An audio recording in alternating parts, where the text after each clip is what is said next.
You're listening to Mid-Morning Matters on Marlow FM 97.5. And what I will do now is introduce you to my next guest, who's Chris Wickham. Chris, good morning. Good morning. How are you today, sir? I'm good, thank you. A little bit nervous, but there you go. Oh, don't be nervous, don't be nervous. Is it your first time here at Marlow FM? First time on the radio, full stop. Yes. Never been on the radio anywhere else? No. Some should say I should be on the radio, but no, I haven't quite made it yet. And you're doing... I'm hoping this is my big break. This will be a big break, mate. People from here go on to absolutely nowhere, I have to say. Perfect. You're sitting in the same seat that lots and lots of people who've now graduated to being nobody at all famous. I look forward to that. Well done. So one of the reasons I've asked you to join, and you've been kindly accepted, is I know that you live a particularly busy life, don't you? Yes. So talk us through what a typical how your life works, especially now that you're a second-time new dad. Okay, so Chris Wickham, 39 years old yesterday. Hey, happy birthday. And professionally, I live a bit of a double life. So I head up sales and marketing for a business that runs a lot of events. So it's not a 9 to 5. So quite often I'm travelling and working very different, strange, unusual hours. So that obviously means you have evenings away from home. And Correct. You have weekends away as well. Sometimes, yes. Yeah, and so is it a lot of hotel nights away from home? One or two more hotel nights than my wife would prefer. Nights away, especially with the two boys. And yes, lots of strange, unusual hours, which means I'm often not home, whether it be the weekend, evenings. It peaks during the summer and it gets a little bit quieter to the winter, but to be honest, it's always quite busy. And then on the other side, my other side, double life, is as a personal trainer, which is how we met on our level 3, was it? Yes, it was on our personal trainer training course. Yes. And when 10 years ago, I want to say. Was it 10 years ago? I want to say it was 10 years ago, yeah. 10 years ago? No, it can't be. Yes. Blimey, doesn't time fly? Well, No. yeah, I think it was because I just turned 50 and I've just turned 60, so yeah, it must be that. You had just turned 50, so exactly. So Yes. that was in Windsor, I think. It was in Windsor, and I remember it well. And I'm still using my personal trainer qualification, and you are as well for using yours, aren't you? Yeah. Yes. As a bit of a side, more online personal training these days, Right. as it's more convenient for them and I. Right. And for the right type of person, it works perfectly for them. Right. So doing that as well as trying to raise a 3.5-year-old, a 7-month-old boy, and still keep my wife happily married. And run the household as well. Yes. Presumably you have a house and a home to keep Correct. going, and everything else like managing the bills and cars to look after, etc., etc., etc. My wife's very good at builds. Right. I'm very good at the cooking. That's good. And I'll be around for lunch. Yes, by all means. And yeah, to be honest, my wife is brilliant at looking after the house because obviously I'm not there very often. So she's been a huge support. So in summary, you have got a enormously busy life because unlike me, because I've retired from a full-time job, so that's why I spend time at Marlow FM. That's the dream. For example. Yeah, you've got another 20 years to wait, mate, before you can retire. So you've got a full-time job which sometimes goes into the evenings and goes into weekends and travelling away from home. Plus, you run your on-loan personal training business. Plus, you keep fit yourself as well. Attempting to, yes. Yeah, keep fit yourself. Plus, running the household and everything that's involved with that. And being a father to a 3.5-year-old and now a 7-month-old as well. 7-month-old as well.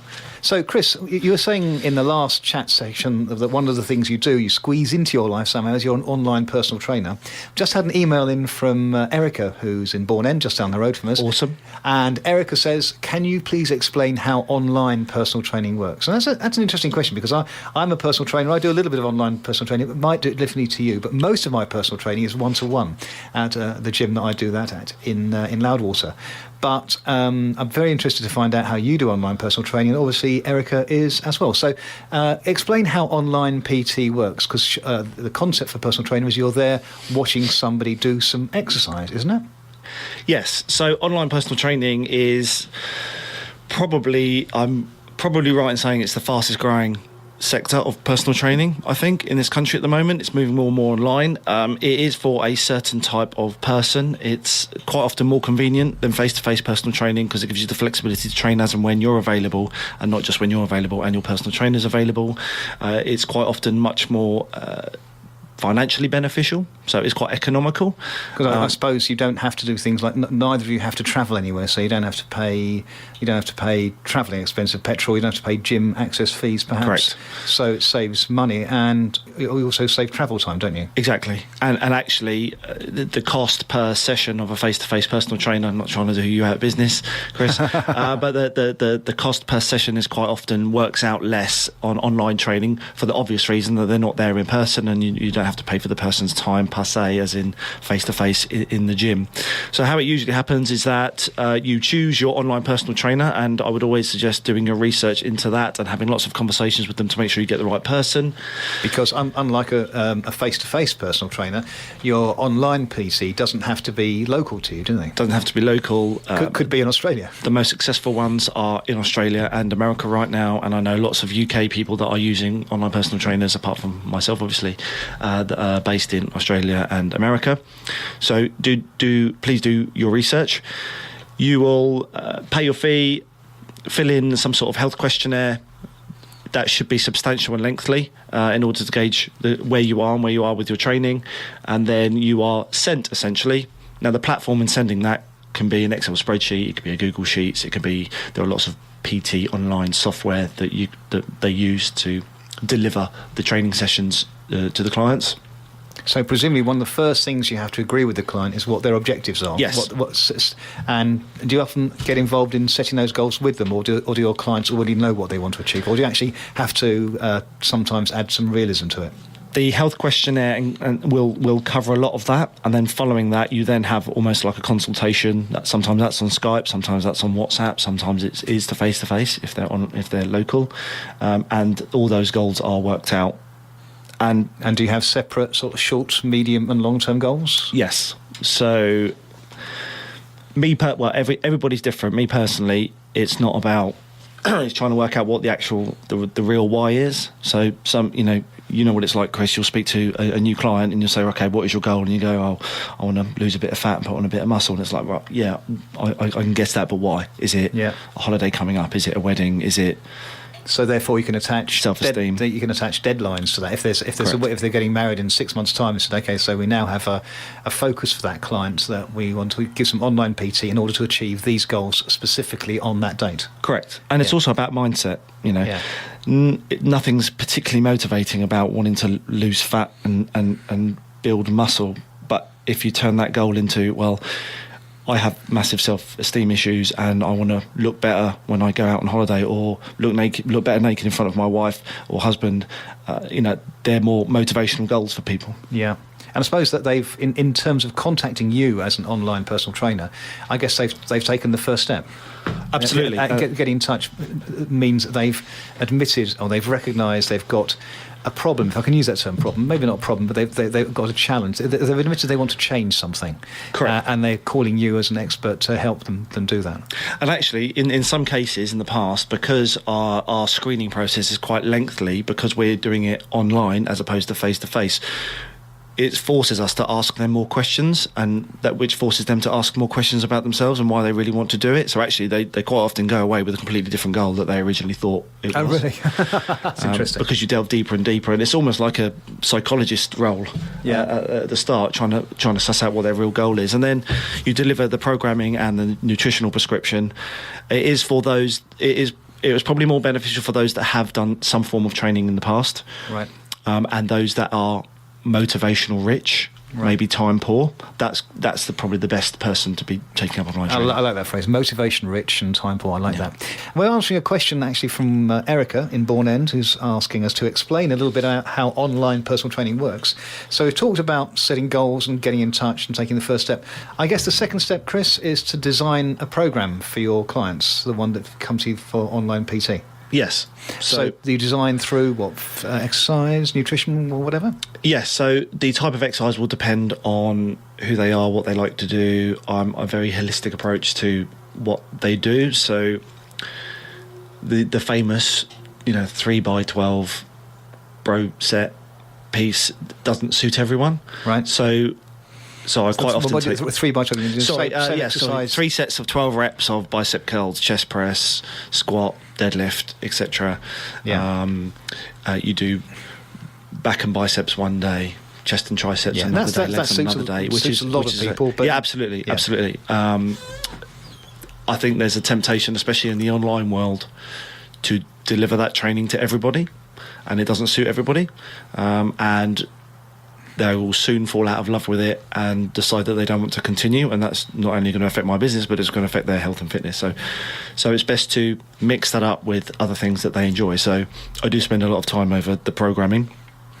It will combine some of that elements with a lot of compound movements. I'll bring in some CrossFit elements. I'll bring in some cardiovascular elements, and basically deliver the program on an Excel spreadsheet, Google Sheets type plan where they have to complete it as they go, and then we have weekly check-ins, and the degree of check-in and interaction with me depends on which package they go for.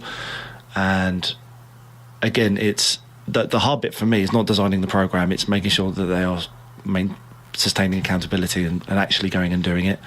And plus the nutritional side, that's the hardest part. So people find nutrition very confusing. There's a lot of pseudoscience out there, so it's very hard to kind of cut through all of that and just make them stick to the basics, because for a lot of people, for those that don't love it like we do, it's very hard to make people stick to a macronutritional split. Sorry, blocked up nose.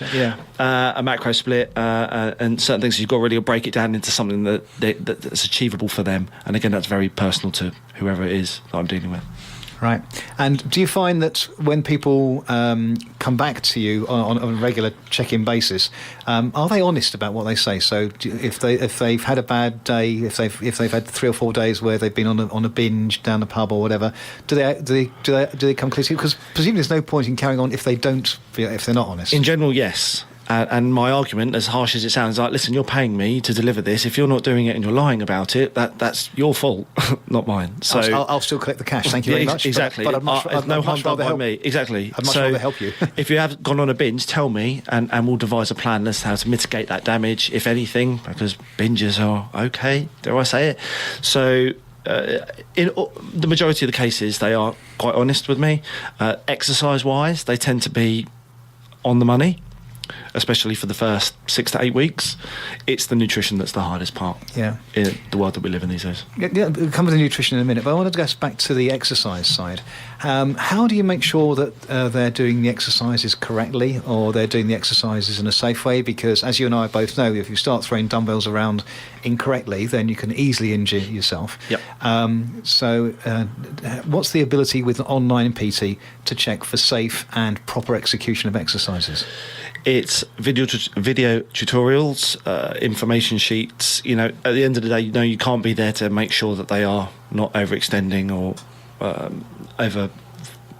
using body parts exactly are not meant to be using. Yeah. So again, it's an element of accountability from their point of view. It's assessing how much experience they do have from the pre-health assessment before you even start. But yes, that is the one drawback, that I can't be there to make sure that they are keeping their knees out during a squat, or keeping their chest up on a lunge or something. Right. So you've mentioned the word accountability now, I think, twice. Yes. And to me, accountability is the main reason why people would use a personal trainer. Correct. Because they have somebody to whom they have to report back to. And Yes. people do not want to be seen to have not succeeded in a particular objective. So do you think accountability is something that really drives people to use online Absolutely. PT? Probably the biggest reason why people use face-to-face personal trainers, and there's a huge market for that, and I think it's essential for a lot of people, and I think that's why things like Weight Watchers and Slimming World, I think the reason why they, in inverted commas, work more is not because of the diet prescription that they deliver. It's more about the fact they have to turn up every day, once a week or whatever, and be accountable for what they've eaten over the last Right. week. It's got nothing to do with the food, Right. in my opinion. Interesting. Controversial. So my guest today is Chris Wickham, and we're talking about how he manages his very, very busy life, where he looks after his family and his household and his own fitness and his personal training clients, and manages to keep a job all at the same time. But at the moment we're talking specifically about personal training. Just had an email in from Paul in High Wycombe, who says he's a personal trainer. I absolutely believe him. And he wants to know how an online personal trainer like you, Chris, actually differentiates yourself from others, because I think we mentioned earlier on that online PT can be done from anywhere in the world. So how would you differentiate yourself from others in the online PT offerings? Okay, so hello, Paul, fellow personal trainer. Nice to meet you. The answer is that I am terrible at differentiating myself to other online PTs, and which actually gives PTs that are even thinking about it a huge opportunity, because personal trainers are absolutely terrible at marketing themselves. And unfortunately, the answer is, which I don't do, and I don't do enough, is marketing yourself. That's how you're going to differentiate yourself. So it's all the things that you see all the other PTs doing that are really making some great money. So you're looking at social media. Look at the Joe Wicks effect. The fastest growing one at the moment is a guy who's actually from just down the road in Windsor. His name is James Smith. Look him up on Instagram. He's grown his following in the last year and a half to nearly being homeless in Sydney to flying first class back for Christmas in the space of a year and a half. James Smith PT, really great guy. Spoke to him a couple of times on Instagram. Really nice guy. He's amazing at marketing himself, and if you're not very comfortable putting yourself out there, which I am not, and I'm guilty of that myself, and coming on the radio today is part of me trying to get over that issue.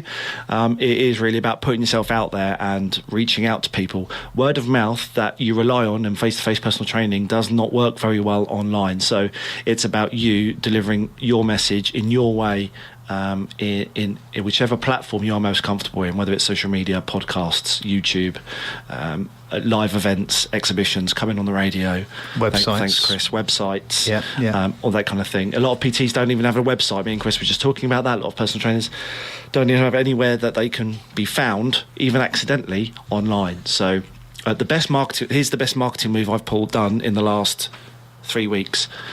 I have a website. It's not a very good one, but it's there. People can find me. Go and give it out. Let's have the URL. The original URL is bison-fitness.co.uk. I was very paleo at one point, loved the whole idea of bisons and everything, so I called it bison-fitness.co.uk.